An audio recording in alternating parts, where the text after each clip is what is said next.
Hello, everyone, and welcome to official episode 3 of Show Em The Dore, the only podcast that endorses stealing your roommate's girlfriend's sunglasses. This is a podcast presented to you by Show Em The Dore basketball team's leading scorer and Christopher Conway. We got some stuff to talk to you about this week. If you haven't already seen our interview with Spencer Jones, where we talked about the black and gold games this year, check that out. It's on Apple Podcasts, Spotify, YouTube, basically anywhere. So we're going to talk about some football today, some soccer, the SEC tournament, and then we'll look forward to tell you what we're going to be expecting next week. Chris, you want to take us away? Yeah, I appreciate the basketball dig. We'll see. We'll update who's the leading scorer after scorer. Who's the leading scorer after Monday? We'll see how that goes. We will see how that goes. Let's note real quick. I have the highest shooting percentage on the team. Yeah, but you have points that I have points that you don't have, and it's simple. Okay. So let's get into some Vanderbilt content. No, I'm not done yet. You're not I'm done? not done with this Okay. yet, Chris. I put up more points than you. That's all I said. However, okay. He did. He put up. I did. Yeah, we played a really good team. We played some kids that they were going hard in the paint. If you're watching this, Gavin, John, and Johnny. Gavin, John, and Johnny. They were insane. If you're watching this, they were trapping. Big ups to you. Yeah, I mean, like honestly, Gavin was the smallest one. He's like 6'3". They were playing trap defenses. Yeah, I was not having a good. They time. were up my schnoz, Also, and I was 3 feet off the 3-point line. I'm like, I haven't touched the ball yet. I'm sitting here and like I haven't ran for a years. Long time. We were like 4 minutes in the game. I'm like look at us. I'm like, Chris, like timeout. I can't do this. Yeah, no, I called a timeout. We didn't. Why did we not call timeout in game 2? We have to use our timeouts next game. Yes. Anyway, next game we play the Bucks basketball team. They're going down. And if you're in Bucks and you're watching this is a direct threat to you. Direct. Lincoln, Jamie, Jackson Weirda, Philip Yoon. I don't know who your 5th player is, but all of you, I'm coming for your head. Lincoln, you especially. I'm bodying everybody in the paint. Oh, it's game over. Simple. We're going to win. We'll update y'all next week on what happened. And we'll update you because I'll have many more points than Willem. Oh my gosh. I believe it. I don't. Would you like to place a bet on camera here? I will place a bet on camera. I will bet you $10 that I will have more points than you in that game. Okay. Okay, you heard it here. You heard it here first. So Chris owes me $10. Let's get to Vanderbilt content. Man, this is Vanderbilt content. Let's get to football. That's fair. So, we played Missouri last week. Mizzou. And at the end of last episode, we talked about how we believed that while we weren't sure if we were going to win the game, we would play well, we would kind of exploit the different advantages that we had, and we would overall, we said that if there were bettors, we said that we'd cover the spread. Yes, which was, 16 points? We were projected to lose by 16 points. We lost by 9. Way to go. We're good at giving betting advice. We're 1 for 1 on betting advice so far, which extrapolating that to 2 times, I feel like, we could make some people some money. Yes. Which they we could are then open pay to for us. Consultations, Yeah, for business inquiries, we have an email, Show Em The Dore. If you want us to tell you what bets to place. Yeah, but so in that Missouri game, I honestly thought we played pretty well compared to the rest of the season. It was a winnable ball game for so much longer than any game I've seen this year. Yeah, it felt. Yeah, I mean, it felt like an actually competitive. It was SEC a real game because when you got against Georgia, it's like, wow, yeah, you're not gonna have any yards of offense at all. Right. But when you got against a team where it's like, okay, we can really go head to head with them. Mm-hmm. I mean, like they're just a bad. They're not a very good team. And I think that. The thing is, the difference between us and Missouri is I feel like Missouri doesn't have any sense of identity nor direction, whereas I think Vanderbilt does. We have youth. We have something to grow on, you know what I mean? I don't see that in Missouri. They're just they're stagnant. They're obviously better than us right now. At this current moment, maybe. But I think that in the next couple of years, I think we're easily next year now. Oh, I would say next year we beat Missouri. Yeah. You heard it here. You heard it here first. But starting with the offense, because I feel like that's always the best to talk about. Mike Wright started at quarterback again. He actually ran for 152 yards. It's a career high. He's an absolute menace. He had Big like ups to Mike he Wright. had a 69-yard run on our third drive of the game. Oh my. Okay, we didn't have any life before that. No, we had First two consecutive drives? punts. Yeah, not good at all. We had nothing going for us. He breaks off, gets darn near 70 yards. Was it 69? 69. That was nice. Immediately Nice. infused some stuff into our. Mm-hmm. Immediately infused some stuff in our offense. Right. We scored the next play, Mm-hmm. and then the very next drive we got stuff done. Yeah, that was the kick we next needed. the next drive was the most impressive the Vanderbilt offense has looked all season. It was a 13-play, 84-yard drive Jeez that Louise. took 7 minutes off the clock. The thing is when you have an offense that is really, really based on running the ball, you want to ball control your way through the game. And we ran the ball 11 out of the 13 plays, and we didn't have a play the entire drive that had negative yardage. Really? We had 2 plays that were of no gain, one of which was an incomplete pass and one of which was a run for no gain. But other than that, we were breaking off big runs. On a 3rd and 12, Patrick Smith ran for 19 yards. Oh, that was one of the nicest things I've seen all Running on season. 3rd and 12, I don't know if that's a great That's idea. a horrible decision. It might not be the best Horrible decision, but it decision. works, so Horrible we're decision. taking it. Hey, it worked. Yeah, that's what I'm talking about. And so, it was a good, those 2 drives where Mike Wright, took off that explosive play, got a touchdown, and then we had that beautiful long drive. We were up 14-10 going into the second quarter. Yeah. We actually stalled a little bit. What's the problem with not having a developed passing game right now is the fact that if we get behind the chains, we don't have a way to kind of recoup that unless Patrick Smith runs for 19 yards, but that's an anomaly. Yeah, that you we don't have a reliable way. You can't expect that. Exactly. And so, there were times during the game where when we had momentum, we were scoring. We were playing field position games where we would pin them back and then slowly get to a point where we could score.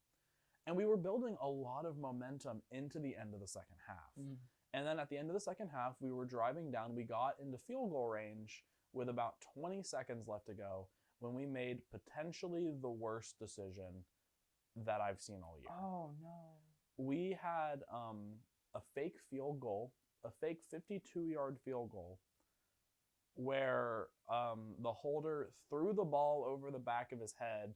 Our kicker got the ball and then got tackled for a 5-yard loss.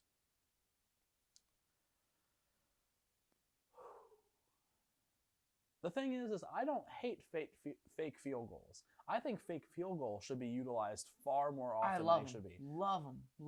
But gosh, dang. It was terrible situational football. Because let's say for an instant that we get it. First of all, Joseph Bolivas, he was moving better than I've seen other kickers, but he's not an SEC, there's a reason that he's a kicker and not a linebacker, He's not as fast as these Missouri linebackers. They're still SEC recruits. And so even if he gets the 5 yards we needed to get the first down, we're left with 15 seconds left at the 35-yard line. That's still not a very favorable situation. You probably are just going to kick another field goal at that point. Exactly. How much better is that? And so the reward was kick a closer field goal. Kick a closer field goal.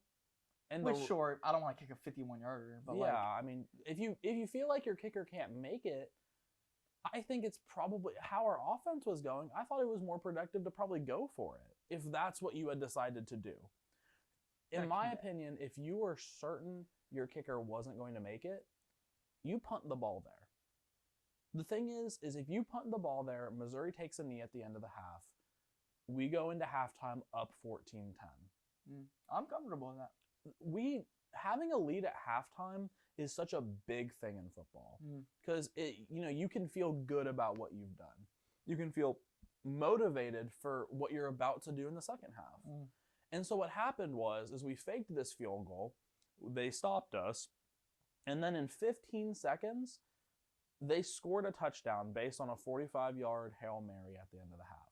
And we went into halftime down 17-14 after thoroughly outplaying them in the first half. It was frustrating. I guarantee you for our team it was so frustrating. And we've talked about how that can be frustrating for our defense because they consistently, they make some plays and then we do something like that. It doesn't make sense. You go up 17-10 if you make the field goal at the end of the half. You're up a whole touchdown, like you've built a cushion for yourself to continue to build your lead. And even if you let up a touchdown on the first drive of the second half, you're still in the driver's seat because you have the ball. Yeah. It doesn't make sense situationally. If there was like a minute and a half left, that makes more sense because you have time to drive the rest of the 35 yards down the field. But with 15 seconds, you don't have that time. So that was a bad decision, but it's still a winnable game. 17-14, you're only down 3 going out of halftime. We allow a touchdown, and we essentially, what happens for the rest of the game is they go up like 14 or 17 points on us. We actually score 2 touchdowns and get it to 31-28. And here's where I think we had knocked their quarterback out of the game. Yep. And so it is going to one person and one person only. And that is Tyler Beatty. Gosh dang, Tyler Beatty. Tyler Beatty. He had lit us up that game before. Tyler Beatty is a talented player. He is the only player on Missouri's team that I think is of note, to be honest with you. He gets stuff done, man. Yeah, he got us. He's really great. He got us. He had 300 all-purpose yards in that game. Did he really? 300. He had 255 rushing yards and a good 40, maybe a little bit over passing. I've never seen a performance like that ever. It was in anything. What made it worse is we knew the ball was coming to him, especially on the last drive. Before that moment, it's like, they have a quarterback. They might throw the ball. They might run the ball because Tyler Beatty's good at what he does. But they could throw the ball, you know what I mean? It gives that option a little bit, like we talked about last week, having options with our quarterback. But they didn't have their starting quarterback anymore. Yeah, you're not going to So they're running the ball with him. The thing is they're going to. Situationally, there was not a lot of time left on the clock. If they just got a couple first downs, they win the game. So you run the ball to make us burn our timeouts. Like, that's just how football works. We knew they were running the ball not only because they lost their quarterback, but because it was the smart thing to do situationally. And even when we knew that they were going to run the ball and who exactly it was going to, we still couldn't stop them. And it was, watching the game, I wasn't ever mad about how we were playing. Like, I thought we were playing well. But it's like we are so close. If we just get him tackled on a couple plays there at the end, we get the ball back 31-28. Our offense had been moving. So we get the ball back. I think we win that game, to be honest with you. I think it was an amazing performance by Tyler Beatty. He deserves all the credit that he's getting. He is a very talented player. But, it's almost, you almost wonder why you don't stack the box with all 11 guys in that moment and force them to throw the balls. I know that I don't personally want our corners one-on-one with all of their receivers at all the time. But we know Beatty's doing what Beatty's doing. You gotta pick your poison. You gotta contain. And it's kind of like when you, in that moment specifically, you know that Tyler Beatty can beat you because he's been doing it all game. You don't know that their backup quarterback can beat you at all. So why not take away what you do know and send every run gap blitz there's ever been at the running back and then see if the quarterback can beat you? Or, based on how the game was going, they're probably just going to run the ball 3 times, make us burn our timeouts in time, and then see if we could beat them on offense, which I think we could have done. Yeah. But I mean, okay, overall, wasn't a bad performance. After Mike Wright, we said he ran for 154 yards. Patrick Smith ran for another 95. Patrick Smith's that guy. Patrick Smith has been that guy. And then the third guy we ran with. Ziegler. I think he ran for. I don't know if he ran for like a ton of yards. But the thing He is, didn't get a lot of touches, but when he did, he got stuff done. Our He- running backs have produced this season. That's the biggest surprise to me. yeah, running back by committee has really worked this season. Yeah, I miss Ramon, but I miss these Ramon guys are too. really giving it to him. We're gonna DM Ramon, get him on the podcast. Ramon? Day one of begging Ramon Davis. Yeah, this is episode 3, day 1 of begging Ramon Davis to come onto the podcast. He would be athlete number 2 and our first football player. That's true. We need another signature for our jersey. Yeah. True. Spencer Jones, we appreciate you. Yeah, thanks, G. Love you. What was the final score of that game? The final score of that game was 37-28. Yep. Not terrible. I think our defense didn't play badly, to be I don't know entirely if honest with you. anyone. It's not one of those It's games not where a- it's like, oh, we blew it. I'm mad at this. I'm mad at that. It's just like, dang, man. Yeah, it it's didn't just happen. it's just because it's so close. Yeah, it's hard. It's hard because it's heartbreaking. It's, you want to see we have like a 17 game SEC loss streak. It would have been so nice. Yeah, it just to would have finally been. get that one. Clark. It would have been a huge moment for Clark Lee. Oh, for comes sure. in. First SEC win as head coach. Incredible moment. Yeah, and I bet he would have cherished that. And next when we get it, he will. Yeah. Oh yeah. He But will. it could have been. And he'll get it. I don't know if it's going to be this year, but I think next year we'll definitely get an SEC win. I agree. We have had some decommitments lately. We have? Or Yeah, our number 1 guy. I think we lost 3 3-stars this week. Really? It's decommitment season though, so yeah, that makes sense. The thing is, we're an SEC team. We're going to get recruits. Yeah. It's not. Especially with the new coach and all the money that we're pouring into the program. Yeah, we're pouring in an immense amount of money to the facilities, to the aren't we the upgrading whole the stadium? culture, like what we're bringing to it, the money, the stadium, like the atmosphere that we're kind of bringing now. It's a commitment. They care about success. sports. The new athletic director, Right. the new coaching staff. When you're going to play for a team that's university has a podcast like ours, how do you say no to that? You know what I mean? Right. I think If they had known, we actually that met we with have- the number 1 overall recruit. We were like, hey man, We please were like, play come show him the play door. for our team. And he was like, I'll think about it. And then, I've texted him, and it's weird. Like, the arrow on Snapchat's gray. I'm not really sure what's going on there.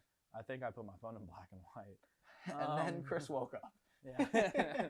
It was all an illusion. But we've done that twice now. We both said, to, transition. That's we have to think of another awkward transition, like way to get through things. Anyways, I like the anyways thing because that gets us out of here. Right. So moving, it's so hard to lose these games like that because I remember watching. I'm a big Gonzaga basketball fan. And in the earlier years of their prominence and real national spotlight, they weren't quite ready to be looked at like that. You know what I mean? Play these big games.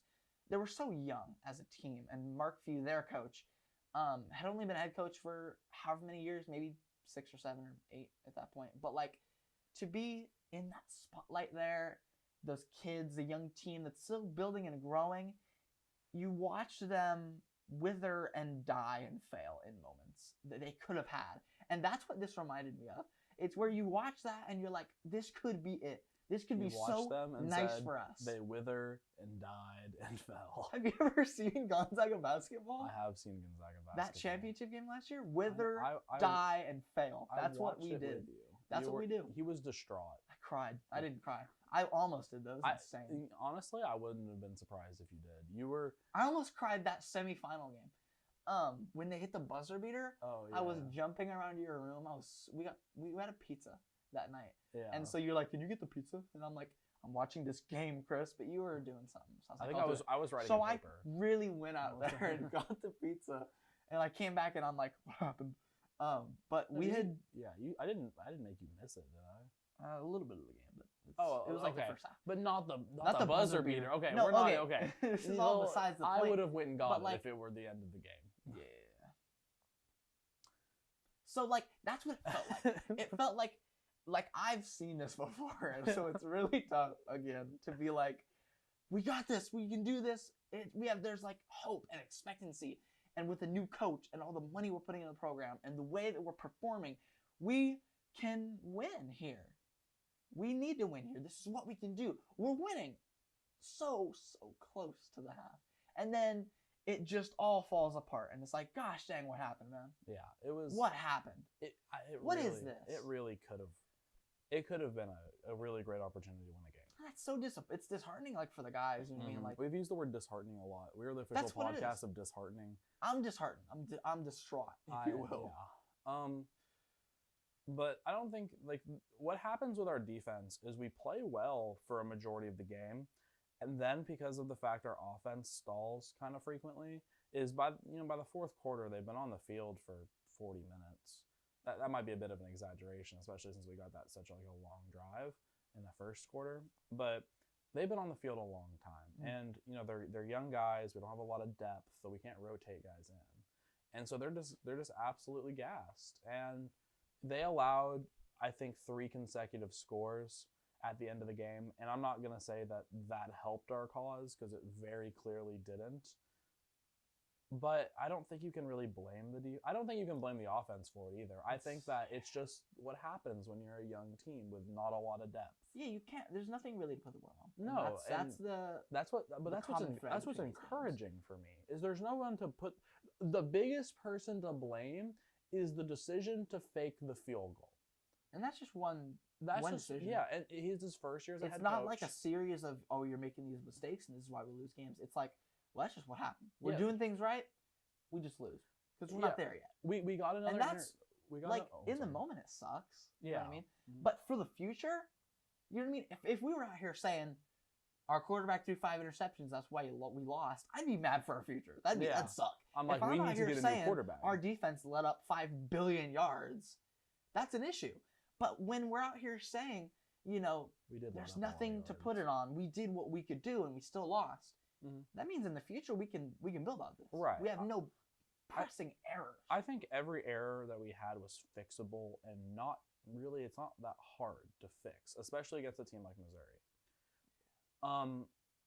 Our defense got another interception. We're now ranked 8th in the nation. Number 1 in the SEC, baby. First in the SEC. Let's go. However, we did throw 1 interception. Woo! Reasons why I'm not mad about throwing an interception. 1. There's only 1 reason. Why did you say reasons plural? Oh, did I? Yes. Okay. You said reasons so I started the count. Okay, I'll make reasons as we go. So the reason number 1 is it was garbage time. We had less than like a minute left. We're down 9. It was Mike Wright trying to play hero ball. He threw a ball into like triple coverage, and it was kind of off target. But that's after a long game. He was trying to make a play at the end of the game to give his team a chance. Those picks that I see, like it's like a pick on a Hail Mary at the end of the game. It doesn't matter. Yeah, it doesn't count for anything. It's a stat, but it doesn't really mean anything.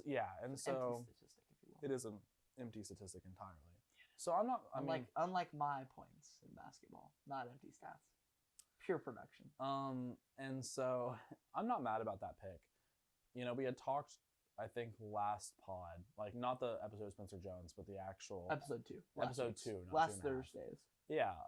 We had talked about how our offense really needs to protect the ball better because even though we were getting all these interceptions and we were first in the SEC and we're still in the negatives in the turnover margin. Right. And so I think we ended up netting this game at 0 in terms of the turnover margin.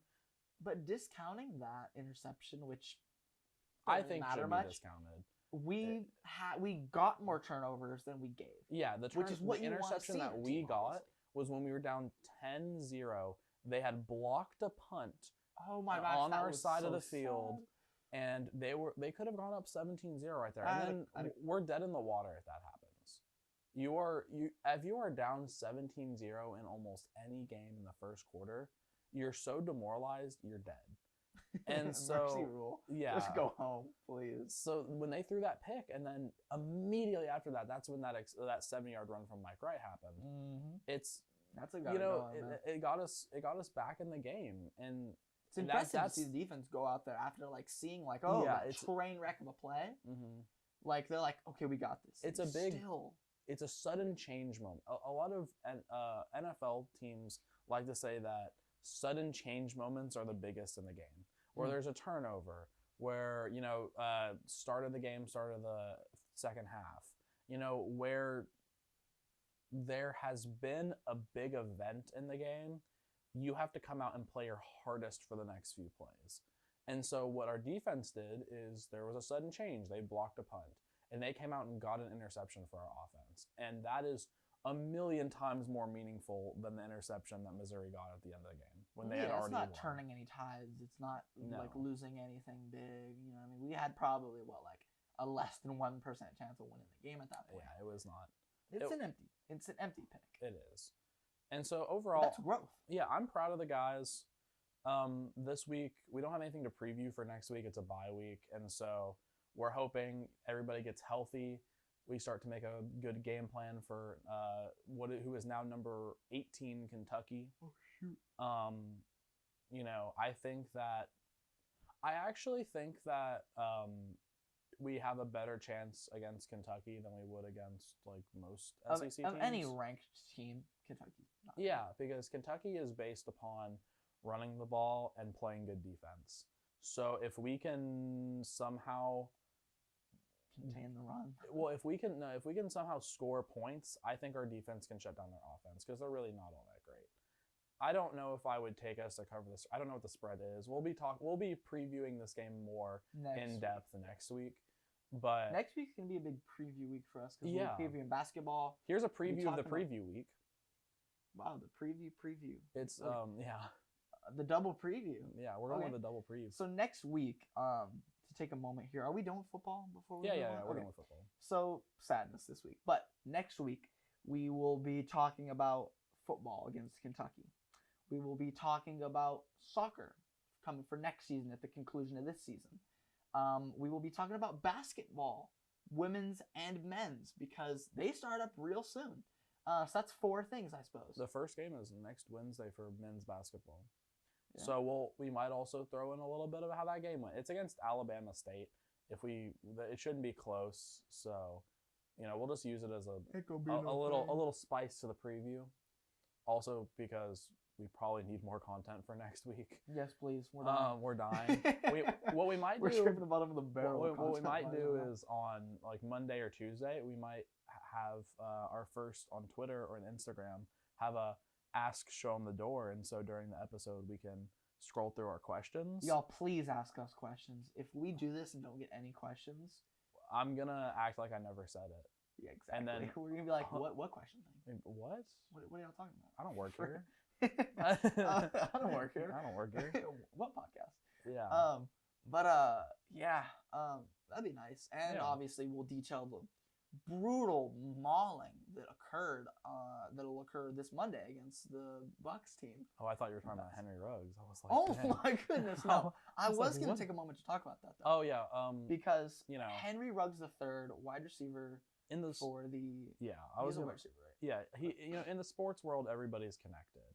And everybody when you have a professional athlete, it's really important that you make good decisions because you can affect people in an insanely inside sports, outside sports, in life. And so what happened was Henry Ruggs III, he's a wide receiver out of Alabama. He got drafted by, at that point, the Oakland Raiders, is now the Las Vegas Raiders.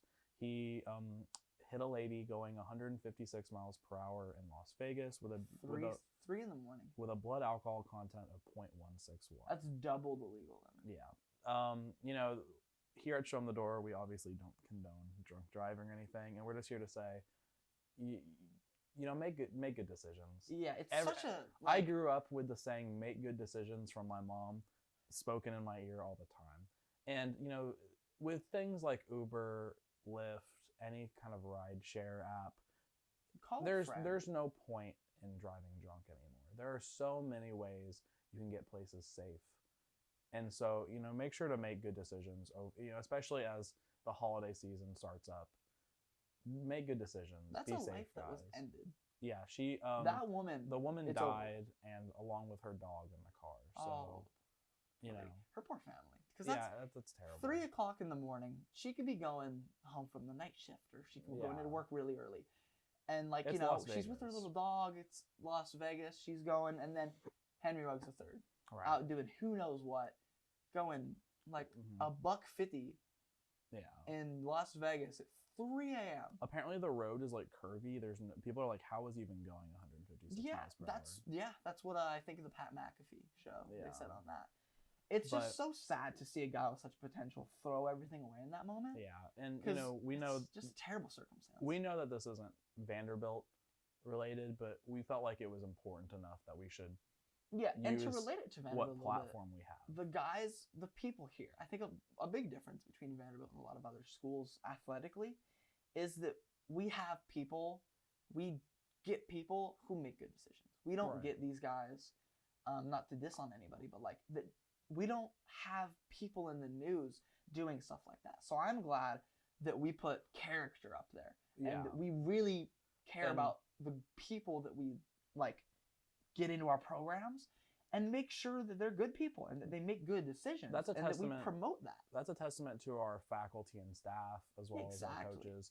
They're all at an institutional level. They're all amazing people, and there are so many resources here at Vanderbilt that really, really go to support both players and students as a whole. Yeah, to keep people from making those decisions that influence and ruin their lives. And I mean it's terrible, but that's such a sad thing to hear about. Right. For everybody involved. That's just. But let's get off the heavy stuff real quick. Yeah, let's go to soccer. So we're not getting off the heavy stuff going to soccer. Soccer, we've played 2 games since our last regularly scheduled podcast.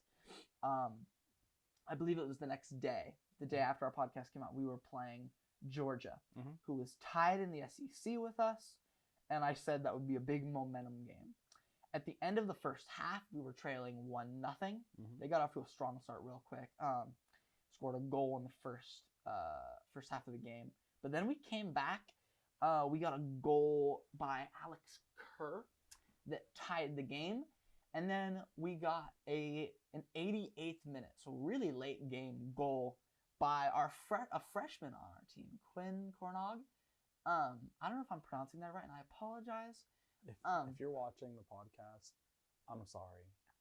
Please, Willem, text me, let me know how to say your name, because I apologize if I pronounce any of y'all's names wrong, because that's just embarrassing. As someone who has a name that people say wrong all the time, I don't want to diss y'all like that. But, so, point is, though, freshman. Nice goal in a big moment there. 88th minute. They have no time to come back against our defense. Right. Win. We won then and there, in Athens. 2-1. That's what I'm talking about. Big production by a girl in a big moment who's a freshman, young on this team. So that was really huge momentum going into the tournament. So I thought, that'd be real nice coming to the tournament. With that, we got that tiebreaker against them. I don't believe Georgia made the SEC tournament, so that sucks for them. But I don't understand soccer standings very much. You get voted into the tournament by who? I don't know who votes, but I know Arkansas had the most votes to get into the tournament. I mean, obviously. At 57 or something. I believe we're the 7th of 10 teams to get into the tournament. And first game, I'm not sure how the seeding works, how they pair up against each other. I'll have to look into that more. If you're a women's soccer player, we would actually love to have you on the podcast for a special some episode. Sort of guru I want a women's soccer player to come on and talk to us about, kind of give them a platform to say, this is actually how I don't know a lot of people that know a ton about women's soccer. Yeah. And so I would, I think that'd be a really thing, a cool thing to do. Yeah, exactly. One of my favorite things about the podcast we've done so far is Chris knows so much about football. I don't know a lot about football, at all. Before this, my football knowledge was pretty small. Yeah, minuscule. I remember we would call over the summer and you'd be like, okay, this is called this. And you draw little things up in text messages and teach me. So learning about that has been really fun for me. And one thing that I think we could both learn about, Chris more than me, because Lord knows he needs help. I'm terrible with soccer. If you have anything to say, anything you want to talk to us about for soccer or any other sport for that matter, let us know. But moving on from that aside real quick, we're bouncing off the walls, man. We did that with Spencer too. We're going back and forth with ideas. But SEC tournament. Orange Beach, Alabama. Game 1. We play Florida. They are the 10th team in the tournament, so the lowest. in Mhm. the tournament. It was an interesting game there. It was we took a early lead, I believe, and then actually it wasn't early. Late game, we scored a goal, and then they scored a goal really late to force overtime. We played 2 overtimes of scoreless soccer because, as we said, our defense is phenomenal. They're amazing. Nobody's scoring on us. Even that really, really high-powered Arkansas team only put up 1 goal against us. I read somewhere today that we've only allowed multiple scores in 1 game. Really? Yeah, which I don't off dome. I don't think that's true, but I read it somewhere, so I mean, it could be true. It was on the Vanderbilt Hustler, so that's where I read it. Because goalkeeping by Kate Devine, gorgeous. it's an art. And she's gonna be here for she got like a while. And then our defense, young but really, really strong. Yeah, the offense will come. Yeah, offense will get there. It's a young team. The scoring will get there. So, as is customary in the tournament, because obviously you have to have a winner. We have 2 after regulation. We have 2 overtimes. So we go into penalty shootouts, which playing FIFA growing up was my favorite part of soccer, where you line up against the guy. You know what I mean? It's so exciting in that moment, but it's so horrifying if you're rooting for one of the teams. You know what I mean? Mm-hmm. And it ended up being 5-4 in the penalty shootout. They barely pulled one over on us, and we did not advance in the SEC tournament. I know you asked last week what would be a good situation, like a successful year coming out of it, and I said if we play a good game in the semis. We obviously didn't make it. I don't know how the overall tournament works, but like there's no chance we make it into the NCAA tournament. I'm not sure. I don't imagine because we're unranked. I didn't know if it was like a field of 64, kind of like the basketball one is. I'll have to look into that because I know they just like established he's in the tournament recently. Okay. Because it's about to go on, I believe, from the, starting on the 6th. If it's already established, we're not in it, so it doesn't matter. But we want to say congratulations to a great season, man. Yeah. For a young team, my favorite stat of the season was in the Mississippi State game, half of the women who touched the field were underclassmen. Yeah. Half of them. And we produced this year. We played a lot of high-power teams. The SEC is one heck of a power conference just in sports. But for women's soccer, we have some serious teams in the SEC. So to go up against these teams with a lot of, young talent on our team was really impressive. We earned a lot of league honors this week. I'll have to look up who it was because I don't have that offhand. But we really produced this year with a young team, and it was really impressive to see that. Right. So, congratulations to these girls who made these all-league teams for sure. Once you get that information up. I should have pulled this up before. We're terrible while Willem is pulling this up, I want to draw the attention to the fact that, we thought this would be a good moment to bring the candlelight to the podcast. We, previously we had the overhead lights in the studio on, but, we wanted to make it a more intimate experience for us and our subscribers. Right now we're rocking at 18. I'm super thankful for every single one of you that's here. That's just on YouTube too. Yeah, that's just on YouTube. And we have over the course of our 3 episodes, but one came out last night, we have over 120 views right now. It's crazy. I never expected us to have something that's, this successful. And so we wanted to make it more of it's a nice moment because it's an intimate setting. It's an intimate setting because, nice. If we get to a point where we, have more people here, the ones that have been here since the start are really, you guys mean a lot to us. We love you guys. We love you. We really do. We really do. So that was a nice stalling moment for me to come up with this. But we really do mean it. It was genuine. Yeah. So the SEC honors we've had here, the first is Reagan Kelly, the senior. She was awarded first team all SEC. Which in a power conference, that's real nice. Let's go. So she had she led our team in goals and 3 assists with 8 goals this season. She tallied 19 goals and 5 assists in her collegiate career. She has 2 multi-goal games and 4 goals in SEC play. This is the first SEC award of her career. Incredible incredible performance. Proud One of of our you. absolute leaders on our team. Right. So big ups to her. I know she was Big ups. really, really influential in like the leadership on our team this year. She's probably built a good foundation of leadership. Oh, throughout the young exactly. ones. Yeah. So we will be missing her next year, obviously, but we've got some younger talent here. Maddie Elwell, who scored our only goal in that overtime loss to Florida in the tournament. Yeah, Maddie Elwell scored that goal.